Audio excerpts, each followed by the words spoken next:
मी देवेंद्रजी तर देतोयच, त्या पद्धतीनं राहुल प्रयत्न करतो, इतर प्रयत्न करतायत, परंतु एकट्या राज्याच्या निधीपेक्षा आजपर्यंत राज्याचा निधी आणून माझ्या दौंड तालुक्याचा जो काही कायापालट झालेला तो झाला।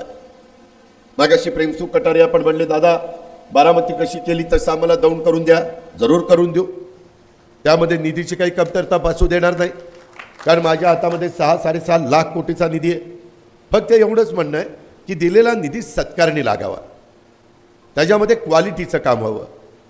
दौंडकरांनो, मी सकाळी आज पण बारामतीमध्ये 5.25 लाख कामं बघायला जातो। कोण उपमुख्यमंत्री हो, त्याला स्वतःचं घराचं काम बघायला वेळ नसतो, आम्ही लोकांचे सार्वजनिक प्रश्न आणि कामं बघत असतो की बिल्डिंग नीट झाले का, एसटी स्टँड नीट झाले का, कामाचं दोरी वळंब्यात काम झालंय का, नाही झालं तर मग त्या कॉन्ट्रॅक्टरला मागचा पुढचा विचार करत नाही। तुला आम्ही निधी दिलेला आहे, कामाचं क्वालिटी पाहिजे, रस्ता क्वालिटी पाहिजे, ह्या पद्धतीनं मी त्या बाबतीमध्ये मागं पण मी पूर्व भागामध्ये खूप रस्ते केलेले।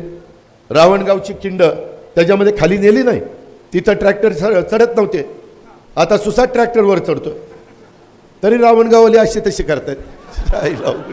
काय केल्यावर म्हणजे त्यांना बरं वाटेल ती मला काही कळलं नाही। माझं म्हणणं की आता राहुल काम करायला लागला म्हणून तिकडची माणसं जरा चलबिचल,